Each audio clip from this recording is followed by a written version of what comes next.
How you doing, guys? We are we are live, and we are Blam.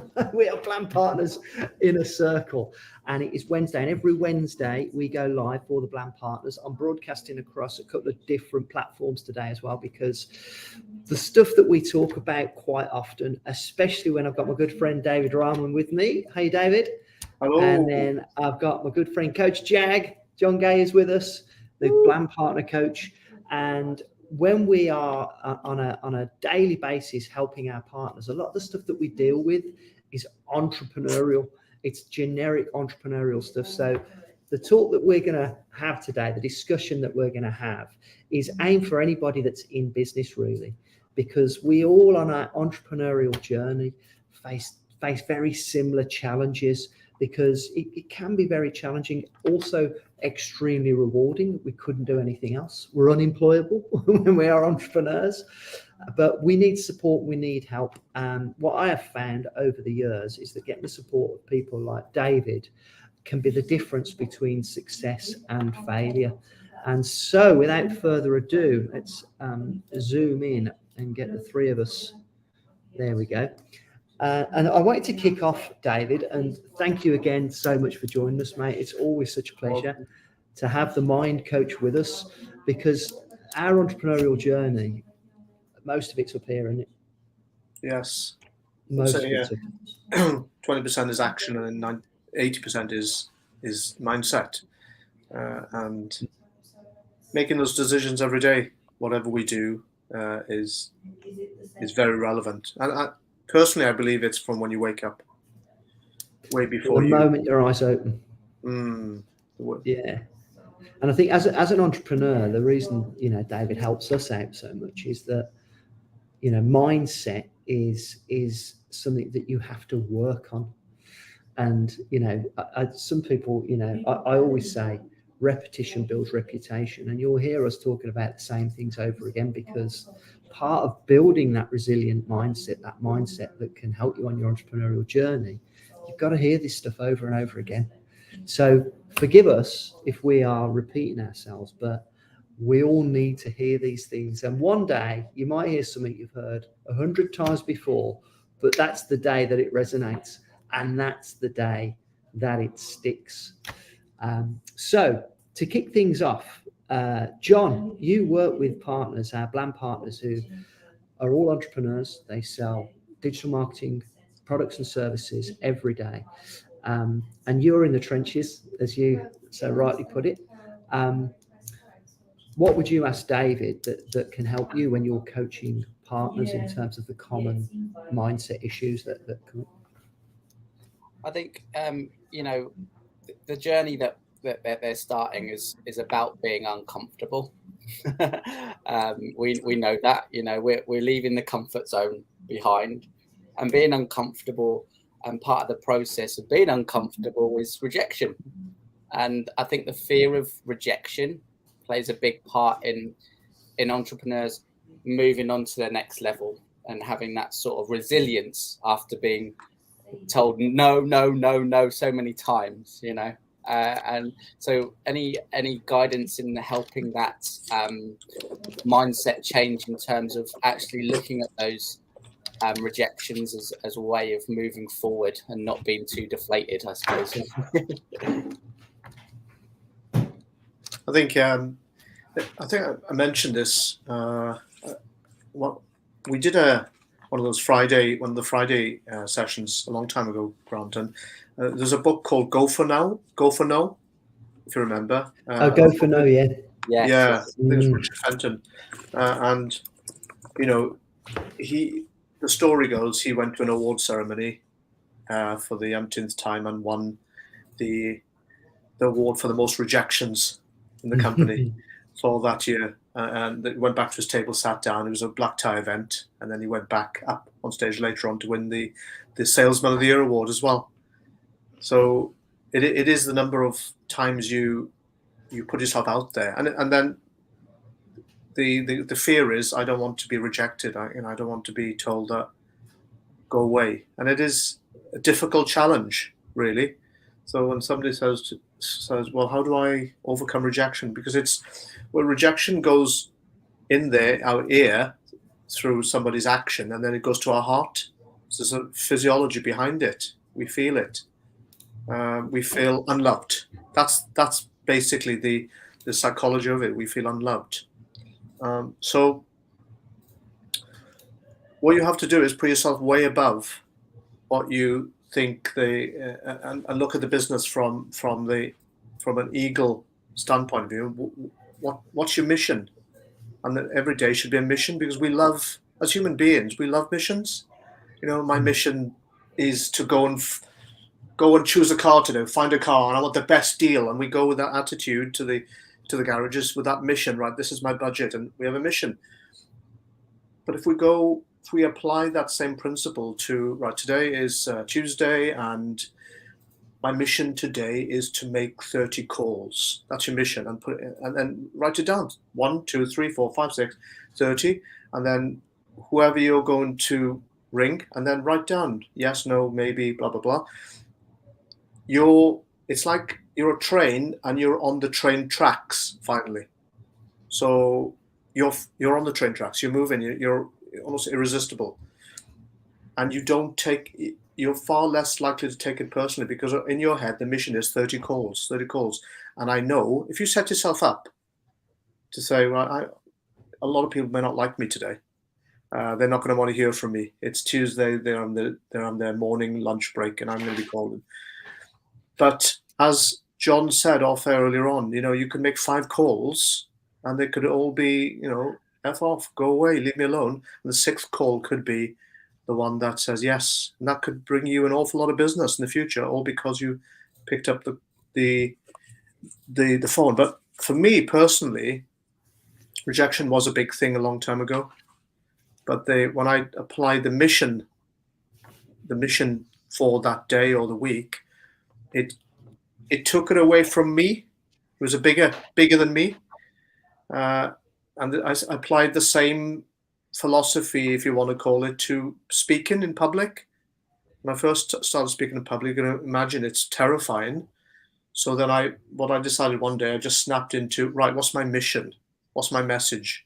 And that was it then. I never looked back, never got nervous again. So hopefully those 2 things, the book will help people out there.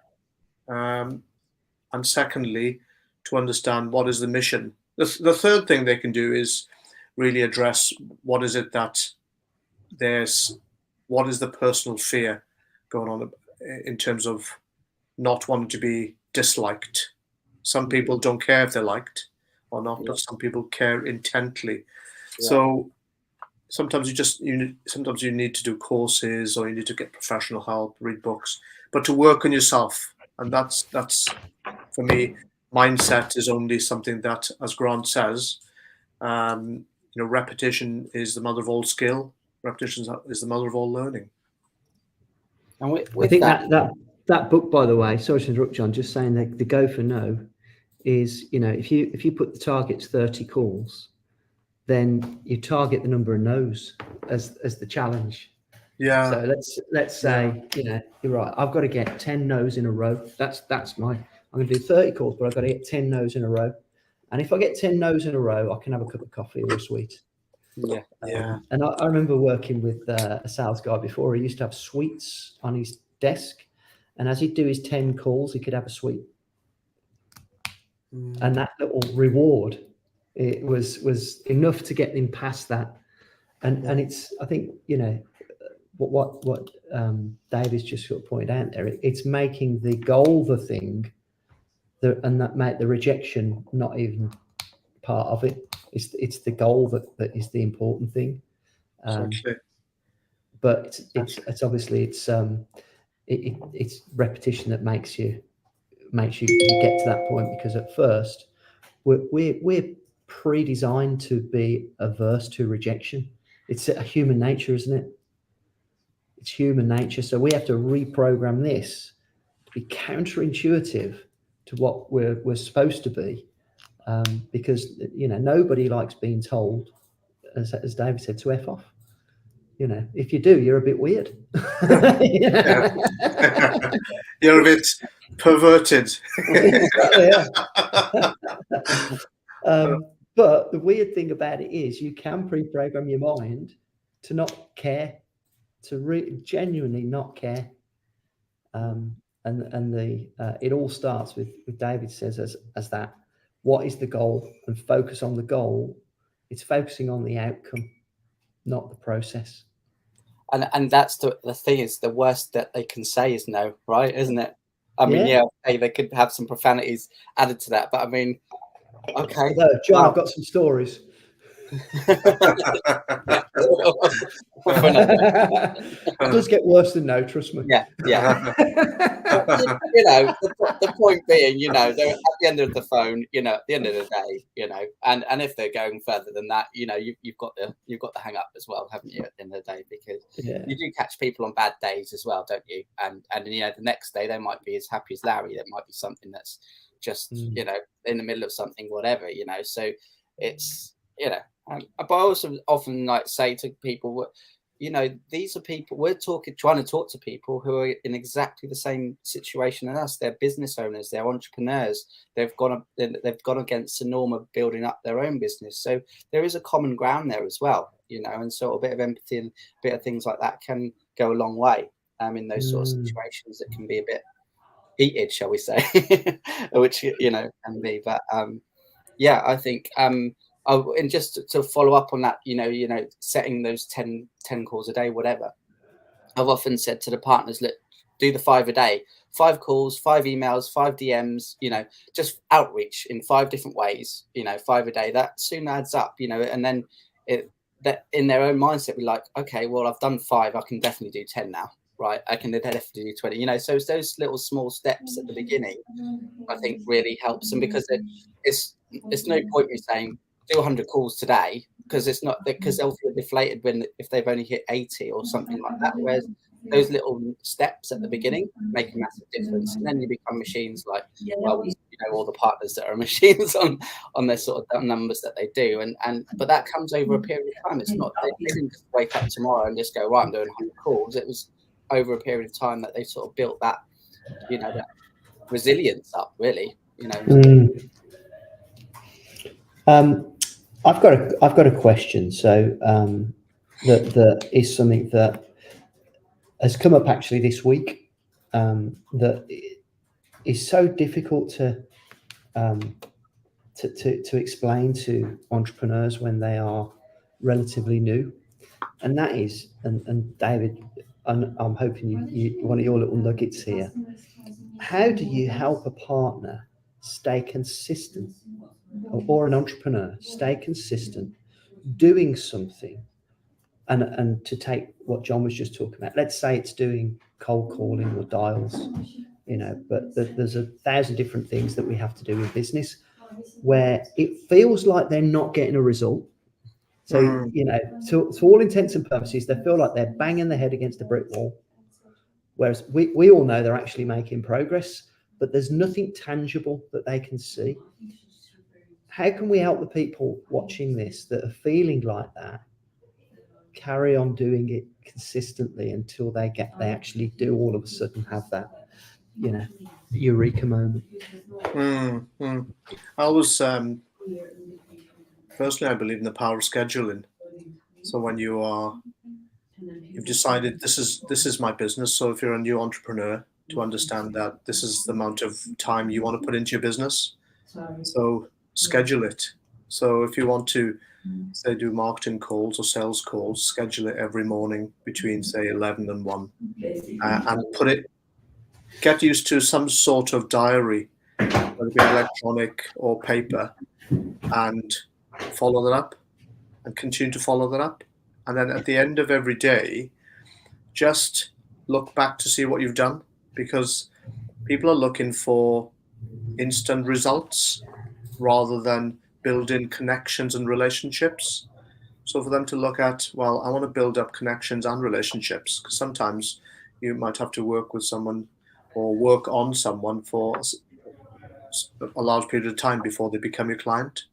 So for me, it would be scheduling, in terms of getting that person to initially make the effort, and to understand that you're going to be in the forest before you see the light, and often you don't see any results before you won't make any breakthrough immediately. It's like that rocket analogy that 90% of your fuel is burnt off just to take the rocket off. I'm hearing some noise in the background. Is that?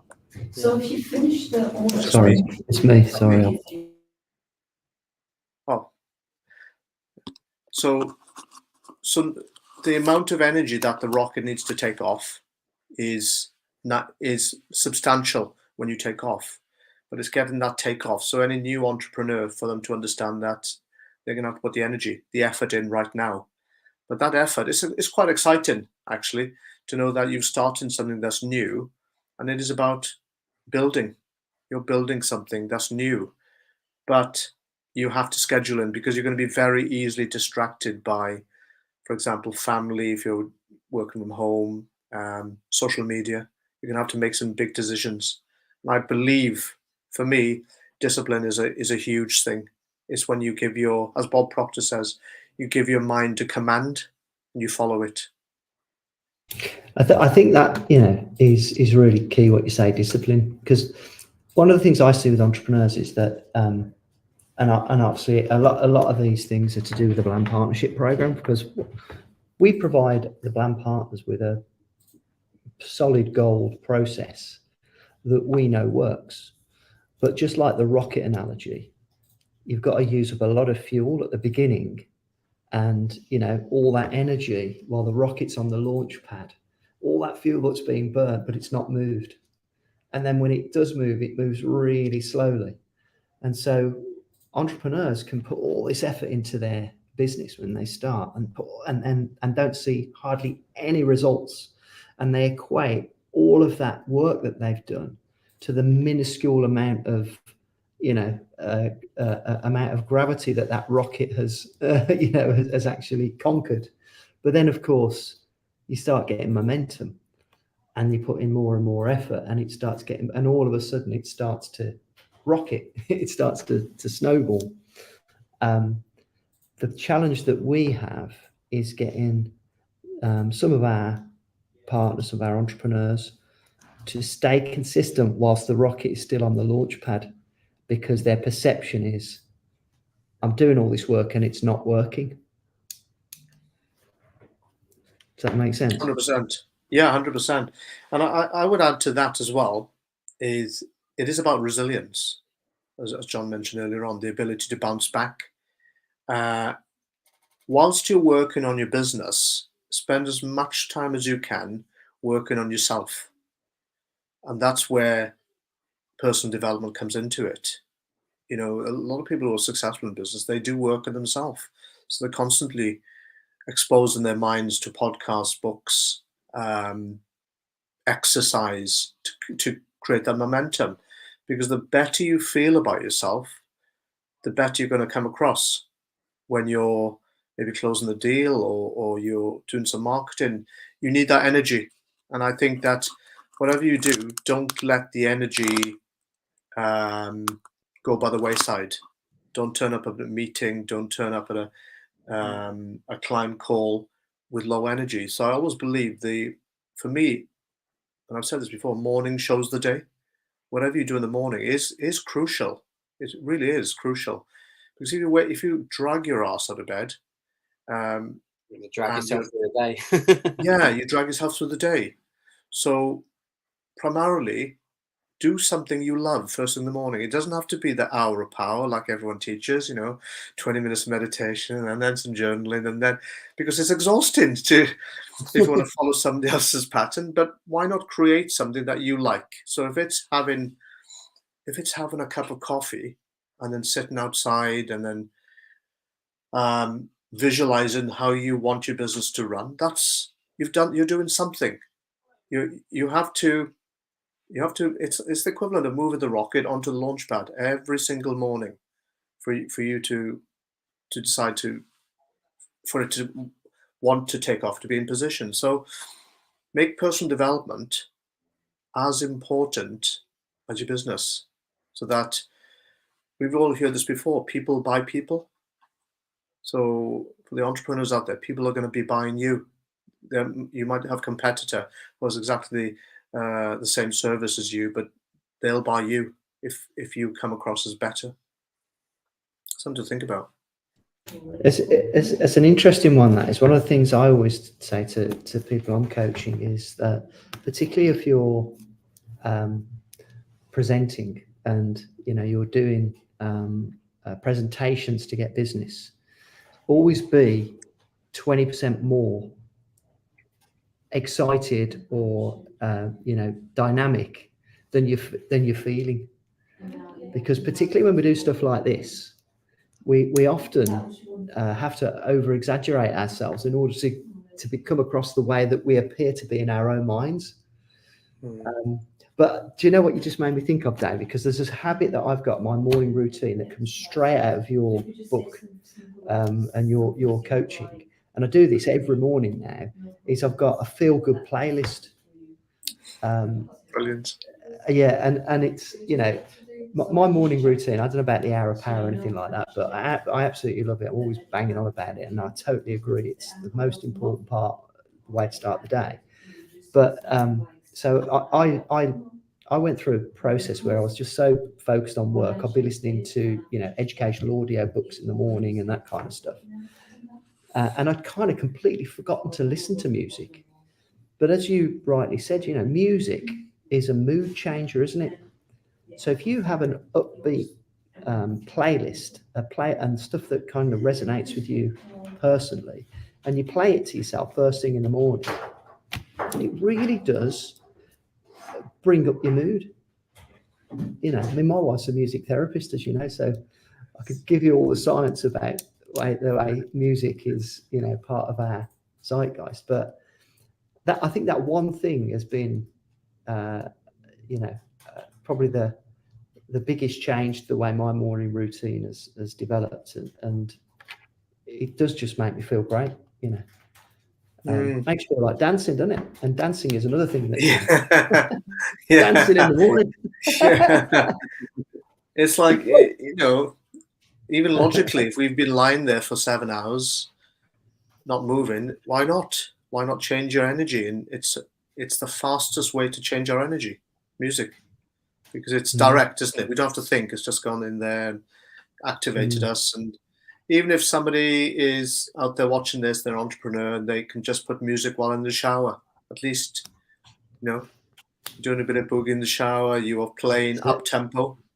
It all helps. All this helps to get into that mood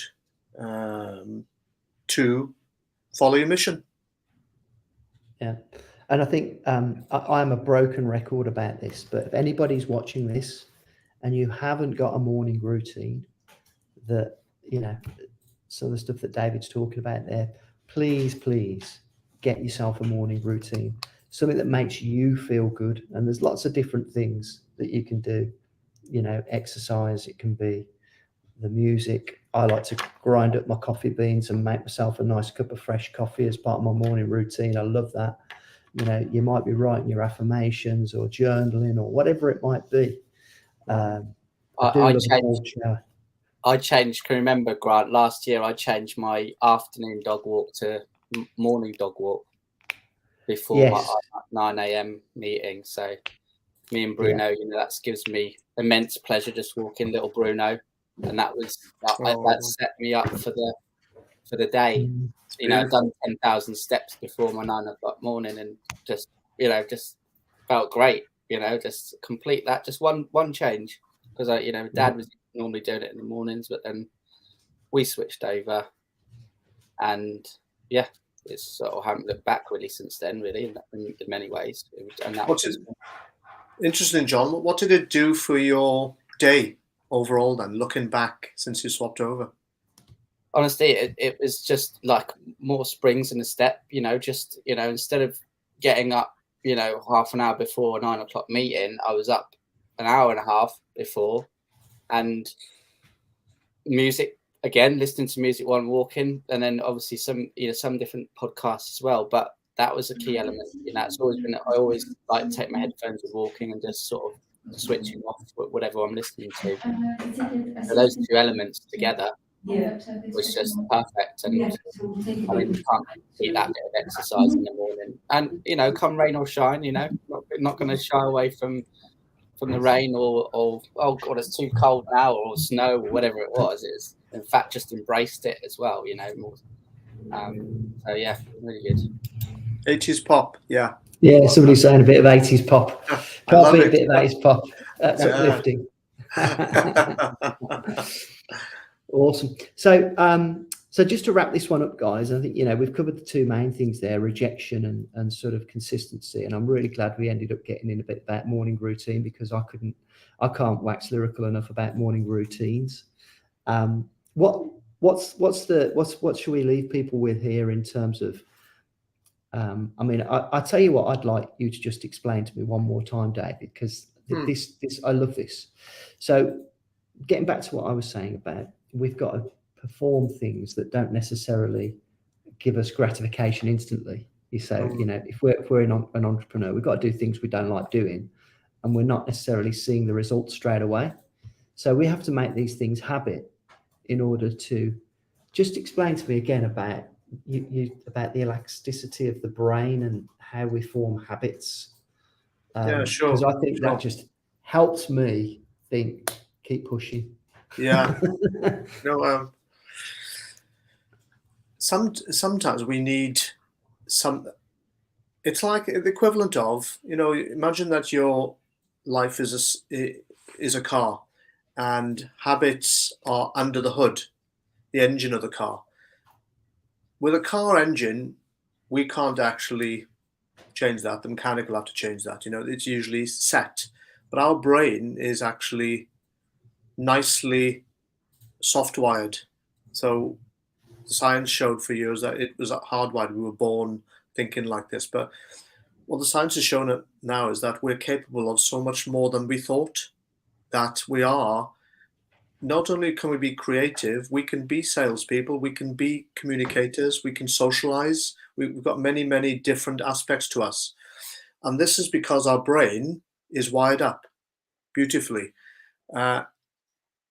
When we start to repeat stuff over and over again, we start to create channels in our brain. And these channels in our brain are new channels. And this is all new stuff over the last 20 to 30 years called neuroplasticity, where our brain, areas of our brain which were not communicating before, learn to communicate, all because we start to do things which are different to us.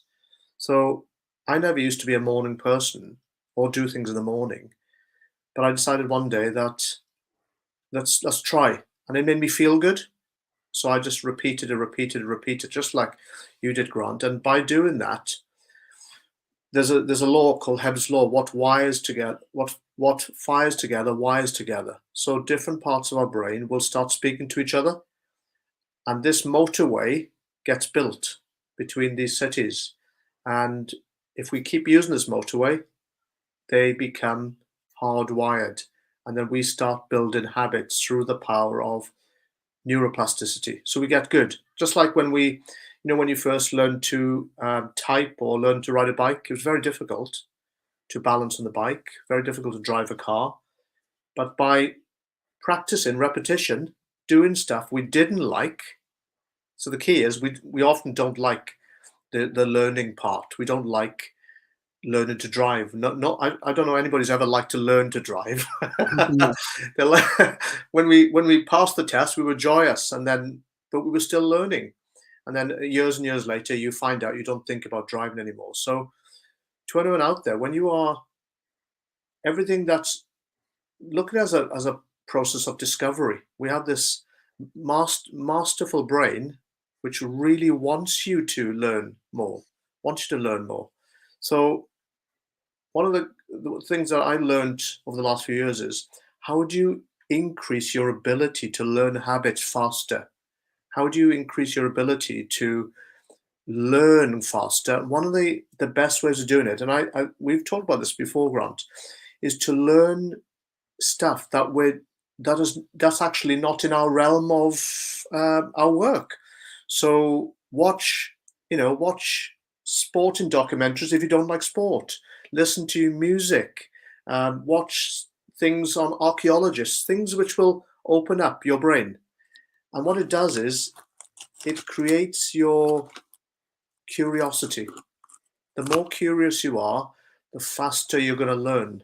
And I found that out really. So even recently, I'm watching far less TV and focused on what I want to learn from the TV. So I'm going to be watching more documentaries on stuff that, and I've been watching documentaries on stuff that I don't even know anything about. So stuff, there was one on, it's called what's it called? The Deepest Breath. It's on Yeah, Netflix. I watched that. Brilliant. Yeah. Brilliant. Yeah. That is, again, that's like me. I was completely out of like my knowledge or anything like that. It was just completely right. I'm going to watch this. So I took that from you saying watch something that you know that has you've got no interest in or just curious about or something like that. And I did that on a trip back actually from Birmingham on the Netflix. So yeah, really interesting. There's another one I watched the other night called The 14 Peaks, about this these guys from Nepal, and this guy did 14 peaks in under 7 months. It was ridiculous. The world's highest peaks, and the quickest time it had ever been done was something like 7-8 years. But you learned about, oh my God, you learned what it was that made this special, and made climbing so hazardous. But what it does is challenges your perception of what you think the world is about, and by learning more, this is my belief, things like rejection won't matter so much to you when you realize what a great world we live in, and when you realize your impact that you can make in the world. And it is a global perspective, that it's not all about us. And when we start thinking like that, we don't take things so personally, because that's what rejection is. So I urge everyone out there just to expand their mind, because that's where business really starts. That's where our purpose really starts. Perfect. Awesome. So there's your homework, guys. Watch a documentary that you would normally have no interest in. And I did that too. And it's amazing, isn't it? What you actually can get engaged with and learn about that you'd never normally think about. And it's great to know that's actually firing these old neurons and ultimately will help us on our entrepreneurial journey. 100%. Guys, thank you so much. Absolute pleasure as always. And I hope you guys have found that interesting. David, how can people get your book? How can they buy your book? Most people buy it on Amazon these days. So it's available everywhere. Most people go on the online channels to buy it. So yes, feel free. It's called Let It Go. And David Rahman, Mind Coach. That's it. Yes. Highly recommended. John, when's your book coming out?